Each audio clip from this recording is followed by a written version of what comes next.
Phnom Penh, the vividly ascending city of Cambodia, has been illuminating relentlessly despite the variations of life aspects being seen from one person to another.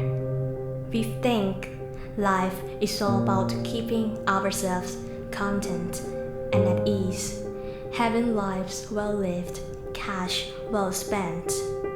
In the world we youngsters reside in, nothing matters besides a life with modernity. A cup of a $3 coffee, clothes from branded shops, instant use of latest release of technology. As of now, the era of one's selfishness has come to a launch. Unrecognized self-guilt has been engraved deeply inside us. In what form is that guilt? This is street children.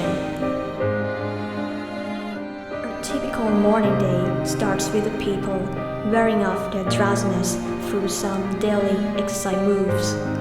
There, besides a refreshing beginning of the new day, stands a kid with worn-out clothes who has been mostly wandering his life on the streets of Phnom Penh.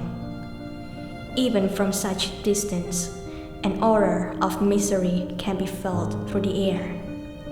Sorrow can be seen through his pupils as he tightly grips onto bags of corn kernels and lotus in his hands. Through our eyes, the only visibility is grief. For him and other kids whose lives spread on the streets, they see their world different from us. It's hope that they are looking at. Children become the street children when the street becomes their mother. With their own willingness to gaze upon that very hope, they beg. They sell corn kernels to the spectators who adore the view of pigeons in front of the royal palace. Some people would buy from them, while some wouldn't. Even birds that are in a total different species from us have food to be fed on, while these kids diversely travel from streets to streets, change jobs from jobs, in order to earn enough money for their starving stomachs. In Phnom Penh alone, the street children have been estimated to be 972 in total.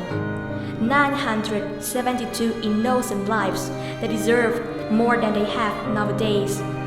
With those numbers, some of them own parents while the others don't. When we see tribes of street children, we raise a question to ourselves. Why? From dawn until dusk, many street children have physically and mentally pushed themselves to work farther than the children their age should do. Time passes without them realizing. What's left is the pitch black night. Another story unfolds. The night itself casts silhouettes of the children with no exact destination.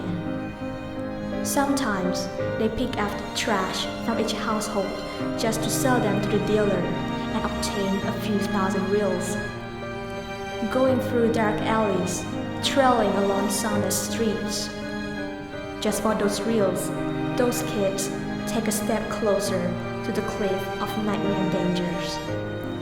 Nevertheless, the money they obtain isn't all spent properly.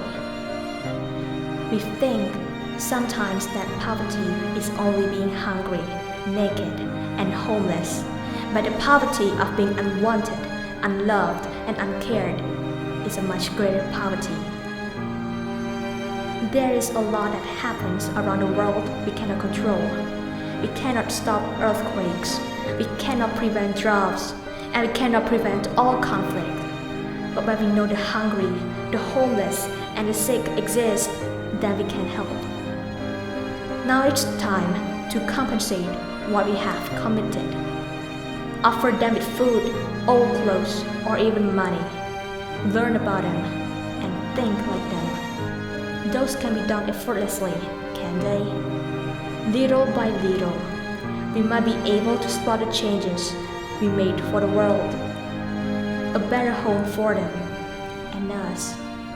None of us, we are all the same. Street kids or not, we are all humans who strive for the best in this balanced world.